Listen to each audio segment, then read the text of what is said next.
Welcome to the BuyBox Experts podcast. We bring to light the unique opportunities brands face in today's e-commerce world. Hi, I'm James Thompson, one of the hosts of the BuyBox Experts podcast. I'm a partner with BuyBox Experts and the former business head of the Selling on Amazon team at Amazon, as well as the first account manager for the Fulfillment by Amazon program. I'm the co-author of a couple of books on Amazon, including the recent book, Controlling Your Brand in the Age of Amazon. Today's episode is brought to you by BuyBox Experts.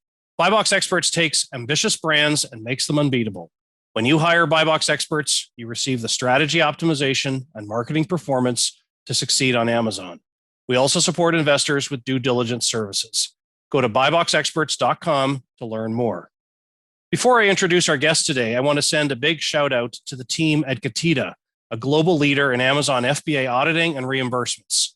Getida analyzes your Amazon data, reconciles your FBA inventory, and files claims for reimbursements on your behalf. To learn more, check out Getida.com. Our guest today is Yadin Shemmer, founder and CEO of Intrinsic.us, a company that acquires and accelerates health and wellness brands that are selling online. In the prior decade, Yadin served as CEO, president, and founder of 3 pharmaceutical and health-related firms, all of which had successful exits. Yadin, welcome, and thank you for joining us today on the BuyBox Experts podcast. James, thanks so much, and thanks for having me. I want to start with a general question about these private label Amazon businesses that are now hot commodities. What do you think has happened to generate all this recent interest in businesses that have been around since the start of the Amazon marketplace? I think a couple of things have happened in concert. One is e-commerce as a whole has risen. And with the rise of Amazon, the prominence of Amazon being the most valuable company in the world, kind of trading places with Apple here and there, I think people have woken up to how important this channel is. And that's one thing that I just think raised everyone's consciousness about what's happening online with online retail. And then I think the other thing that happened here was a company called Thrasio, really starting out 3 years ago, growing incredibly quickly and becoming known in the kind of founder and finance community. I think that woke a lot of people up to this class of company, the small, the small entrepreneurs, micro entrepreneurs who are building private label brands on Amazon. Thrasio basically illuminated that this was an interesting asset class, right, that was overlooked before, and that you could actually buy, historically at least, at reasonable prices and roll up. And I think that's really what happened to get people's attention. Historically, this class of company, a company that's doing a couple $1 million of revenue, that's run by 1 or 2 people part-time on the side, that was a category that was overlooked by institutional capital. Right. Thrasio's success really just brought attention to that part of the market. So let's fast forward a year and a half now. We're well through our way through COVID. Lots and lots of companies playing in the space. What do you think is going to happen with all these investors who are placing bets today? Do you see things changing in major ways that will affect companies like yours? I think it depends on the lens that you're looking through. I think for the entrepreneur, it's a great moment in time, and it will continue. I think these entrepreneurs will now have options that they didn't have before to get liquidity. I think for the buyers of these companies, I think there's going to be a reckoning. There has been so much capital that has flooded in. I think so much of the capital that has come in is naive capital that believes that money is important and operations are secondary, when in fact the opposite is true. It's about marketing and it's about operations first and foremost. And capital to acquire these companies is really just a means to owning a brand. It's not the main event in a business. And I believe a lot of the companies that are in the space that are finance first, there's going to be a reckoning, and I think there's going to be a correction when they realize just how hard it is to run these businesses, how volatile Amazon can be as a channel.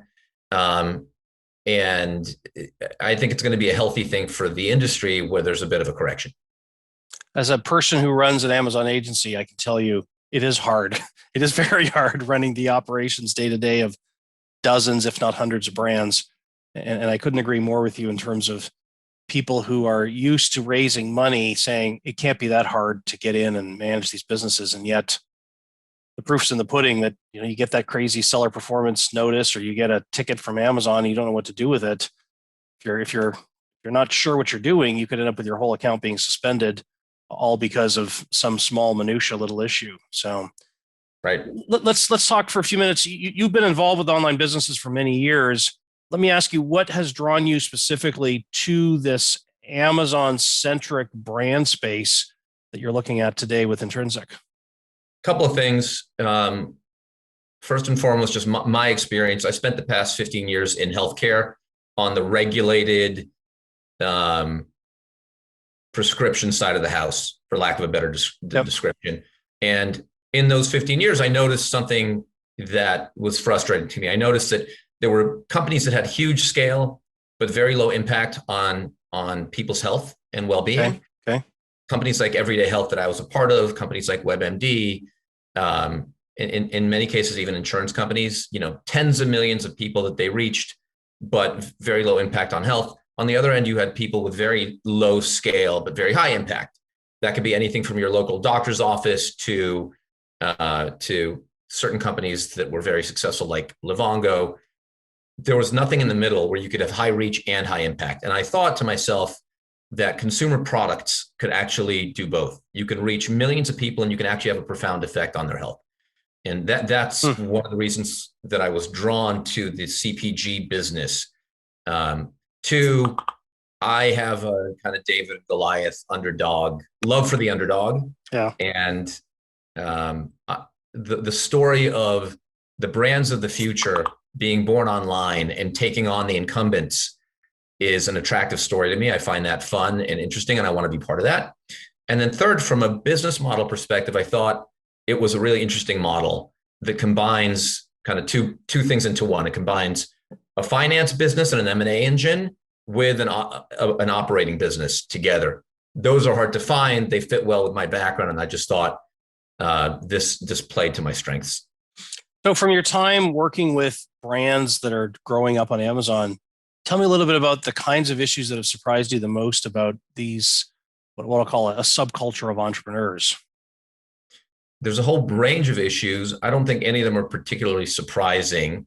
You've got one issue that is endemic to everyone is just dealing with Amazon. Amazon's difficult. It's a volatile place. It's a black box. And all these entrepreneurs that we see day to day, they have to kind of fight the engine. Right. And it's exhausting and hard and lonely for most of them. That's kind of one category of issue, is just dealing with this channel. And the other category of issue that we see is just dealing with product. Everything from making it, making sure it's quality, moving it, from wherever it's made to the Amazon warehouse or to the consumer directly. If they have their own channel, there's a whole, I think people underestimate how difficult that is, right? They think it's kind of this easy thing, but they forget that there's people whose entire careers are dedicated to very small pieces of that supply chain. Right. And it's a very complicated, set of skills that you need to actually do this well and to do it at scale across multiple brands. I think people have recurring issues about getting their brand beyond Amazon. That's something we see every day. Like, hey, I figured out Amazon, or I'm doing it okay. But 90% of my business is that I'm on Amazon. How do I get off of Amazon? How do I find my consumer and sell to my consumer beyond Amazon? That we see day in and day out. And then we see a whole bunch of issues related to capital in the business. Hey, I wish I had more money for marketing or more money for inventory. How do I raise money? Should I borrow money? Everything related to money and working capital in the business are pain points that we see all the time. So Yadin, your business, you've taken the very active approach of focusing on one vertical, the health and wellness space. Why did you decide on just one vertical rather than the approach that most aggregators take of being much broader or even possibly being category agnostic? We thought that even though some folks have been successful by being generalists, Mm-hmm. that being a specialist would give us real advantages, both in marketing brands as well as in operating brands on the back end. And we think it's inevitable that this industry will follow the path of other industries like private equity and like CPG, which started off as generalists, but very quickly became specialists as the industry matured. And to put more detail on that, the main advantages that we think you get by focusing are, we think you get a marketing advantage because you have in-depth knowledge of a consumer around one area, and you can build a team that really knows how to find and speak to that consumer across all channels, not just Amazon. And that's really about being effective at growing top-line revenue. How do you really drive sales by going really deep into one category and having a team that's world-class at marketing products in that category? And then the other part is the operational piece, which is getting efficiencies in manufacturing, in supply chain and distribution and logistics. Yeah. And that part is about efficiency. So if you focus, we think you can get more efficient at operating these brands, get better gross margin, get OpEx savings from focus. And so we think you get more effectiveness on the marketing side, more efficiency on the operating side. And you end up having what we think is a more attractive business at the end of the day. So with the health and wellness space, in my conversations with other aggregators, that is not a category that everybody is naturally gravitating towards because there may be regulatory issues, there may be complicated packaging issues. How do you think about this process of evaluating prospective brands to buy, and how do you position yourself relative to other investors who might also be looking at these companies? I think it's wise for many of the other folks who are in the space to avoid health and wellness. The waters can be very deep. In health and wellness, there is regulation, there's liability that is unique to healthcare. Yep. Because the stakes are higher, is what I've always said. If you put something in your body, on your body, if it's for a baby or a parent, an aging parent, yes, the stakes are high. And as a result, the regulatory regime is very different and the risks are higher. We have purpose-built the company in order to be able to assess these risks on the front end and then manage them on the back end. So when we look at a brand, James, we go very, very deep into assessing this risk. We look at the product itself. We are testing every product we buy independently to verify all the ingredients or what is being claimed. We look at the claims both on the packaging and off the packaging that are being made, and we gauge whether those claims are out of bounds or not with our own team plus external advisors and counsel. Yep. If you could actually see the diligence and the work that we do on the space, you would understand why you need to specialize and why it's so difficult to get this right. And if you get it wrong, the results could be catastrophic to the business. If you have one issue that, you've made a mistake, someone gets hurt with one of your products, trouble. So talk to me about how you think about this process of sourcing deals. For many aggregators, they go to the brokers or they build scraping software and they go and proactively find brands they want to contact. In your space, how do you think about this whole model of finding the next 20, 30 brands that you want to go buy? I think we do a lot of what others are doing. So we work with the brokers as well. We also do outreach based on data sets that we have to founders on the Amazon ecosystem. But we're also doing, by planting the flag and saying, hey, we're only health and wellness. It's all we do. We live and breathe this. Our careers have been spent in this space. We understand, if you're a founder, we understand your consumer. We understand, why you built this company and what you want to achieve beyond just making money. I think we naturally attract these founders in a way that's difficult for the 80th generalist aggregator to do. Because I think, the Amazon sellers now are being blitzed with spam from aggregators, not just in their inbox, but you go on Facebook, on LinkedIn, everyone is blitzing them. And I think there's fatigue from the seller community of, oh, wow, just another aggregator, right? That's no different than the rest. We are very different than everyone else. We don't see ourselves really as an aggregator, frankly. We see ourselves as building a healthcare CPG company for the 22nd century, and aggregation is just a means to doing that. But fundamentally, we see ourselves as a consumer product company in healthcare. Let's shift gears and focus for a few minutes on the companies that you're talking to before you buy them. As you evaluate these companies, what are some of the steps that you wish more of these companies were doing to better prepare themselves for an eventual sale? Number one, make sure that you have books and records that are easy to understand. A lot of the folks that we see have their books are in disarray. And so they don't really have financials that are ready to help a third party assess the health of the business. That would be one thing. And it's fairly easy if you have a competent accounting firm that can help you do it. And especially on the Amazon, if most of your sales are coming on Amazon, it's not that hard to put together a P&L. So that's one category of work that, I think founders need to do a better job at if they want to really get ready for a sale. I think the other is just having a very clear view of the brand and the marketing plan. So, the most common question that we ask founders is, what's your plan? If we didn't show up, what's your plan for growing this brand? What are you going to do over the next 3 years? And help us understand how this brand doubles or triples in the next 3 years. Yeah. And a lot of founders don't think in a structured way about how they're going to market or grow the brand. And they don't have a plan. They're kind of living day by day in many cases, or month to month. And having a strong point of view of here's what I have to do to really grow the brand, will give confidence, I think, to any buyer that's showing up. Are there things that you've seen some of these prospective brands do where you said, goodness me, that's really cool, the way they've organized themselves to have a conversation with a third-party investor?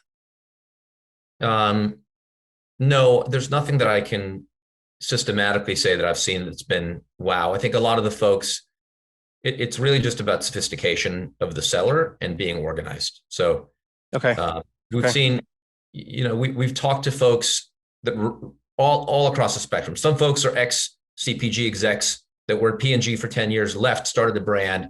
And when you talk to them, it's often can be a very structured conversation. Here's my brand DNA. Here's my positioning, my pricing, my channel strategy, my marketing strategy. And you get a very clear sense of what the business is and where it's going. On the other side of the equation, you see, someone who's got a day job and who's doing Amazon as a side hustle for a couple of hours a week and, really just focused on managing Amazon week to week, month to month. Yeah. And lo and behold, it grows and they can quit their day job and wow, they must be an empire builder at this point because they have a business that churns out a couple $100,000 of profit. Right. Yeah. We see it all. So I can't tell you hey, there's a lot of pattern recognition in folks getting ready to sell. So you talked about looking for brands to have a clear vision of what the next 2 to 3 years of growth opportunity looks like. When you go in and you look at a business, how do you think about future growth opportunities? How do you evaluate the business yourself and say, based on what we see, we can do things that the current owner simply can't do with his or her limited time and resources? So first and foremost, we look at the channel that they're already on, which is Amazon, and we ask ourselves, hey, could we do this better? Is there growth that we can drive that the owner has struggled to drive? Yep. Either through a combination typically of capital and expertise. And that's the lowest hanging fruit that is in the system. Sometimes we will see that the owner has done an awesome job at Amazon and we don't think we can do much more. Sometimes we'll think, hey, there is low hanging fruit in a whole range of things on Amazon, the content, the pricing strategy, the subscribe and save, yes, the PPC side of things, or just having more capital to bring to bear for all those things. But usually when we look at the Amazon channel alone, we don't see a 2 to 3x there. You can see a little bump, right? If you really want to grow these brands substantially, multiples, you have to do things very differently. And that's typically a combination of innovation and channel and marketing expansion. On the innovation side, we ask ourselves, what else can this brand be? What other products can it bring to market that can serve their core consumer well and that they have a chance to win in? So what's adjacent to whatever they're doing now that they haven't thought of? And that's a key part of the way we think we can create value. And then the other question is, how can we go find a consumer for this brand beyond just Amazon? And that often can be the thing that unlocks massive growth. And that is also the thing that's often the hardest for these entrepreneurs, because Amazon makes it easy and lowers the barrier to entry. Getting beyond Amazon is a lot harder.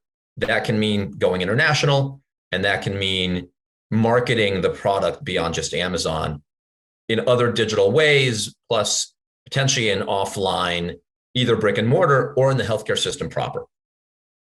So let me ask you, these entrepreneurs, they build what they call brands.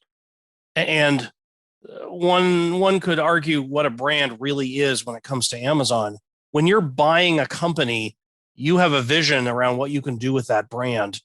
How do you think about what a brand constitutes in a nascent Amazon-only organization that you might be buying today? How do you think about what that brand could be and how to turn that brand into an actual household name? That's sort of the pot of gold at the end of the rainbow. Everybody wants the household name brand, and yet that's not what most brands on Amazon are.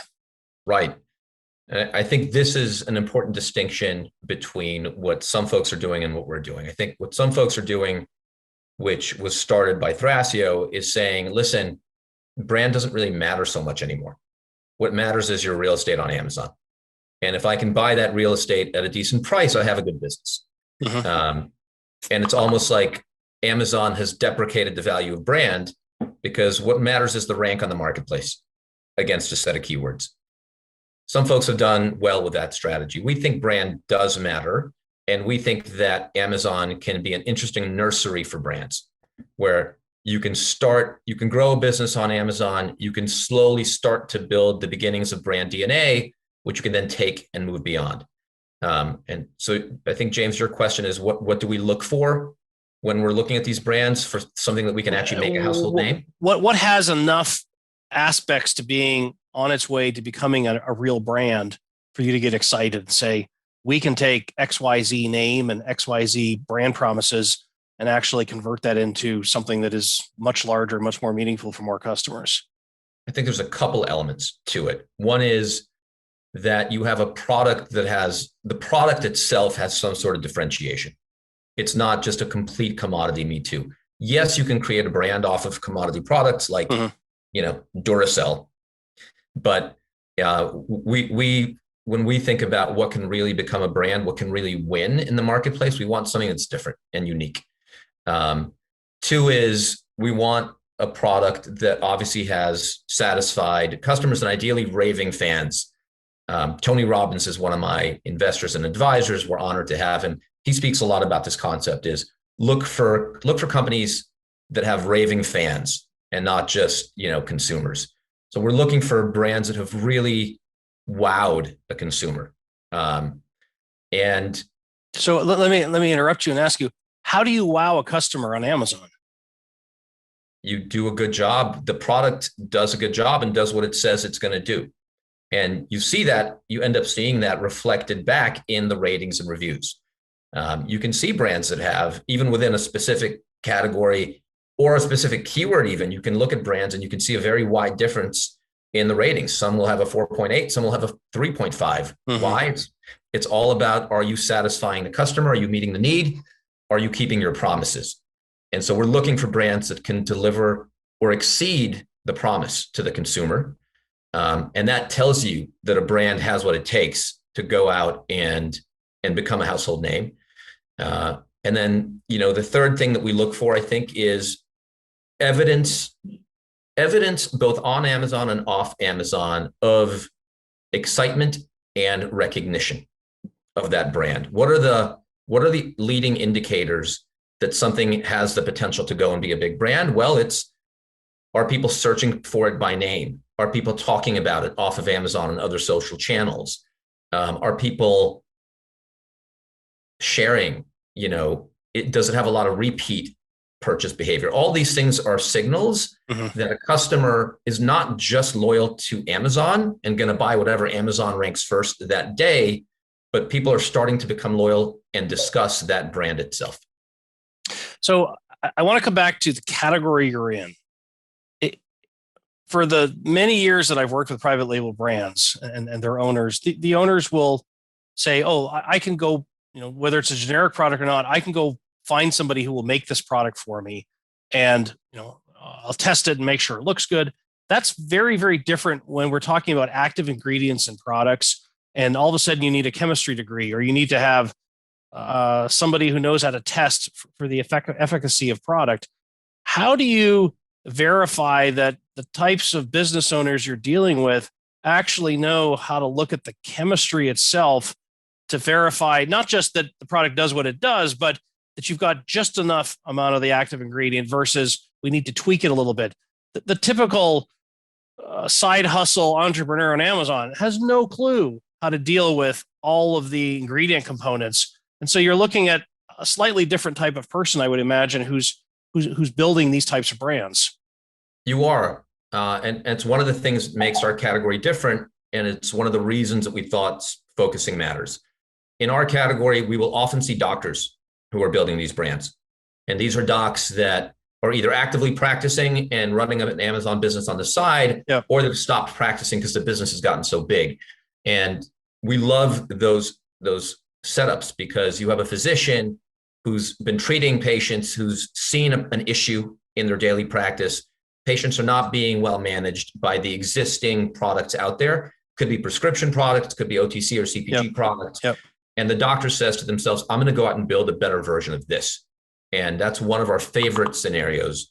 And in those cases, we feel very comfortable that the doctor understands the formulations and the ingredients and knows what they're doing. In other cases, we'll see consumers that have had a health issue in their life, or a loved one has had a health issue. And they decide, hey, we're going to go build a better version of the status quo. Okay. And in some of those cases, we've been really surprised by how knowledgeable some of these owners are. They may not have a fancy degree in biochemistry, but they have kind of become self-taught. We've seen a bunch of those folks. In some cases, the consumers don't know, James, or the Amazon founder doesn't really know, and are often leaning very heavily on their manufacturer. And then from our perspective, then the question becomes, okay, let's make sure we understand the manufacturer. Yes. And that they have a very strong capability. They're FDA compliant. They know what they're doing, and that the formulations all make sense. I want to wrap up our conversation today by asking a little bit of a no-win question here. The number of times that I've talked to private label brands who have said, I see this pot of gold at the end of the rainbow, but I don't know if today is the right time to sell. How do you help prospective sellers of brands think through this question of, is today the right time? 6 months from now, 12 months from now, when's the right time to be looking at actually selling your business? I think that's a great question. I faced that question in my career several times. And the best I can do is to tell folks the way I thought about it. And the way that I always thought about it was kind of in three buckets. Number one is just risk. You're constantly, as an entrepreneur, thinking about risk. Hey, how much upside do I have left in this business?